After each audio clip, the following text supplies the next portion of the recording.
रामकृष्ण हरी माऊली, जय जय रामकृष्ण हरी माऊली. आज संत शिरोमणी संत तुकाराम महाराज यांचा एक अभंग आपण चर्चेसाठी घेऊयात. अभंग असा आहे पहा. काय काशी करीती गंगा, काय काशी करीती गंगा, भीतरी चांगा नाही तो, भीतरी चांगा नाही तो.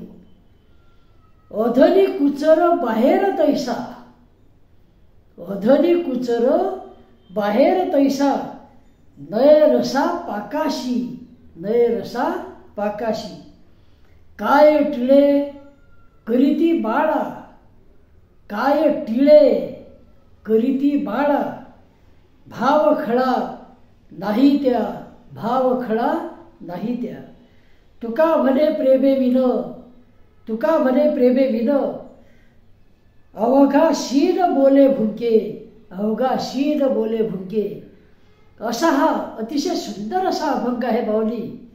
तेव्हा पहिल्या चरणामध्ये महाराज म्हणतात, काय काशी करीती गंगा, भीतरी चांगा नाही तो.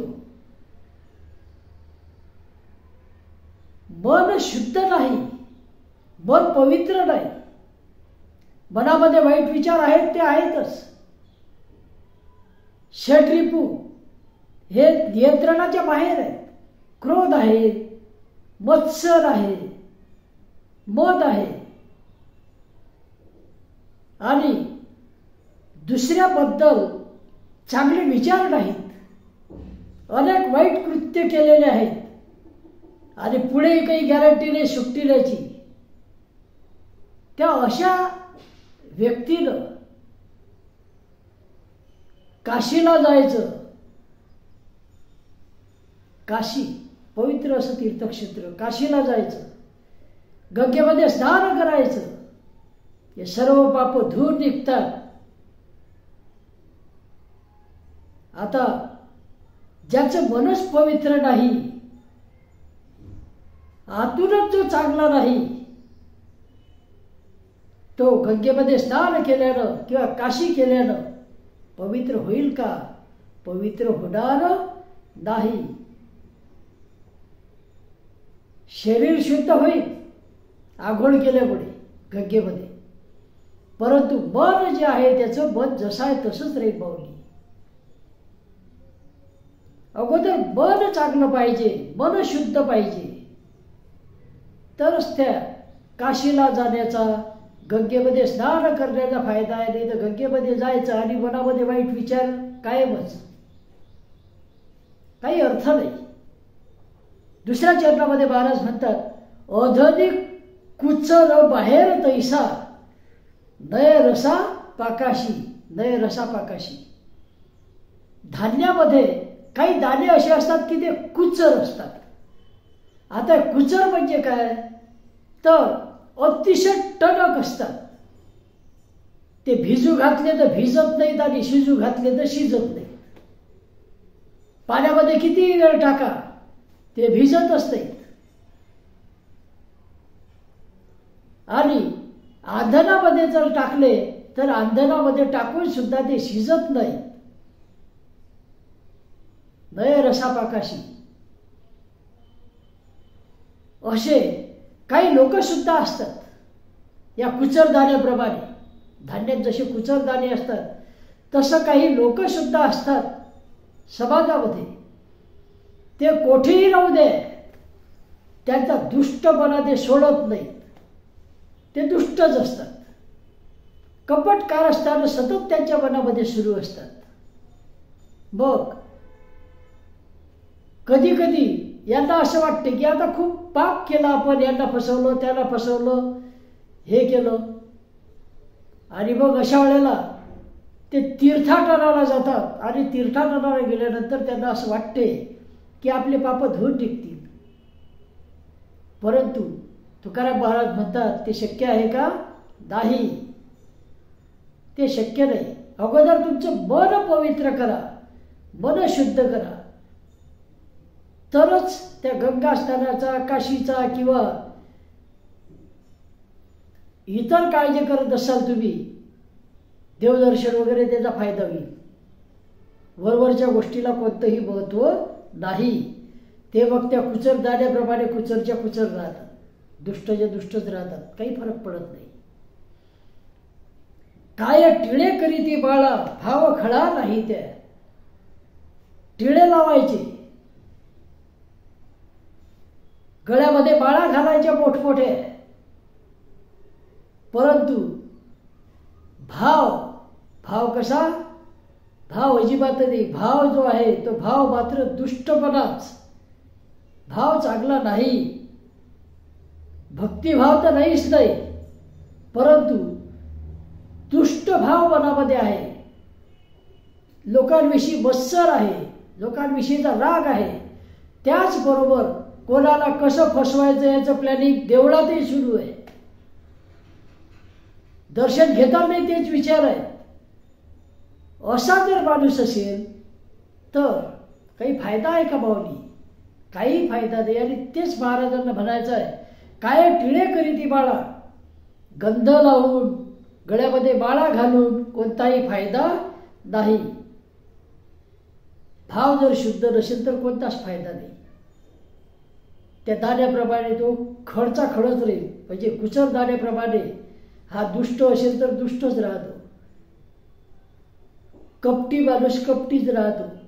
त्याला त्याचं मन अगोदर शुद्ध करावं लागेल. आणि आपल्या हातून काही चुका झाल्या असेल तर त्याचं परिमार्जन कसं करता येईल, त्या दुरुस्त कशा करता येतील याचा विचार जर त्यानं केला तर नक्कीच काहीतरी त्यामधून निघेल. नाहीतर काही फायदा नाही, असं संत तुकाराम महाराजांना म्हणायचं आहे. तुका म्हणे प्रेम विन अवघा शीन बोले भुंके. तुका म्हणे प्रेमे विन अवघा शीन बोले भुंके. जे मनामध्ये प्रेम नाही, अंतःकरण पवित्र नाही, शुद्ध नाही,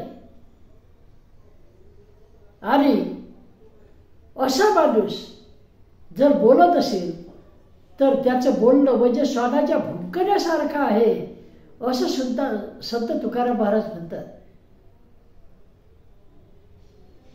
जसं श्वान भुंकत राहतो तसं भुंकणं हे प्रेमाशिवाय बोलणारच आहे. काही फायदा नाही. खूप गोड बोलत असेल वरून, परंतु आतून मात्र त्याच्या मनामध्ये काळं असेल. समोरच्याला कसं फसवता येईल किंवा एखाद्याला फसवण्यासाठी गोड बोलत असेल तर काही अर्थ आहे का? नाही. किती तीर्थ केले तरी फायदा नाही. कधी कधी तर तीर्थावर घेऊन जातात एखाद्याला आणि तिकडे मग असं काहीतरी त्याला सांगतात की तो त्यामध्ये गुंडाळला जातो, फसतो. आणि असे काही भाग आहेत. आणि त्यांना वाटते की गंगेमध्ये स्नान केलं, काशी केली का काय होते, सर्व पाप धुवून निघतात. पाप धुवून नाहीत निघत, पाप धुवून निघूच शकत नाही.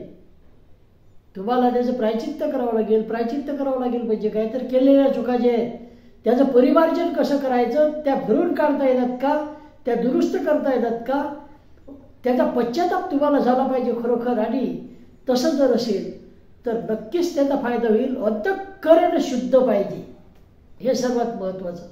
अंतःकरण शुद्ध नसेल तर तीर्थाटन करून गळ्यामध्ये माळा घालून डोक्यावर टिळा लावून कोणताही फायदा नाही. अंतःकरणामध्ये प्रेमभाव सर्वात महत्त्वाचा आहे. प्रेमभावाशिवाय जर आपण बोलत असू तर ते श्वानाच्या भुंकण्यासारखं आहे, असं तुकोबाराया म्हणतात. तेव्हा माऊली परत एकदा हा अभंग पाहूया. काय काशी करीती गंगा भीतरी चांगा नाही तो, अधनी कुचर बाहेर तैसा नय रसा पाकाशी. काय टिळे करीती माळा, काय टिळे करीती माळा, भाव खळा नाही त्या, भाव खळा नाही त्या. तुका म्हणे प्रेमे विन, तुका म्हणे प्रेमे विन अवघा शीन बोले भुंके, अवघा शीन बोले भुंके. तेव्हा रामकृष्ण हरी माऊली, रामकृष्ण हरी या अभंगामधून आपण एकच घेऊया की अंतःकरण शुद्ध असेल तरच गंगा आपल्याला शुद्ध करू शकते. एखाद्या तीर्थामध्ये गेल्यानंतर आपल्याला प्रसन्नता मिळू शकते, शांतता मिळू शकते. परंतु अंतःकरणामध्ये भाव नसेल, अंतःकरण शुद्ध नसेल तर तीर्थ करून, गंगेचं स्नान करून काहीही होणे नाही. तेव्हा अंतःकरण शुद्ध करा, म्हणजे ईश्वर प्राप्तीचा मार्ग मोकळा होतो, मनाला शांतता लाभते. रामकृष्ण हरी माऊली, रामकृष्ण हरी. चुकल्यास माफ करा आणि आवडल्यास माझ्या चॅनलला सबस्क्राईब आणि लाईक करा. जय जय रामकृष्ण हरी, जय जय रामकृष्ण हरी, जय जय रामकृष्ण हरी.